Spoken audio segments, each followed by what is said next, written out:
Ano pa? The Evoque. Ano? Evoque. What is Evoque? Range Rover. Range Rover pa rin. Oh, marami ka pala Range Rover. Oh, Evoque. Ito yung, maliit ba ito, malaki? Maliit. Okay, magkano? Parang nasa 5 lang yata po siya.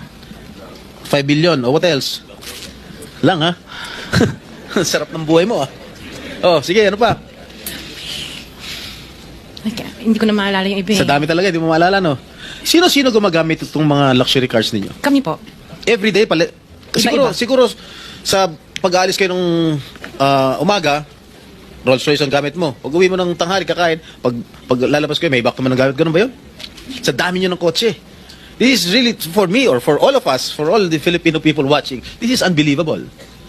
To have 28 or 40 luxury cars at your disposal. Ngayon lang ako nakarinig na isang tao o mag-asawa na ganito, kadami ang kotse na mamahalin. Hindi na bali yung mga Fortuner, okay lang. Pero kayo, Rolls-Royce, Maybach, Mercedes-Benz, Bentley, Escalade, Range Rover, ilan?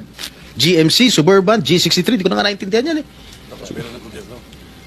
O sabi ni Senator Soto, tapos pera ng gobyerno. Ano ba? Nasaan ang konsyensya nyo, madam?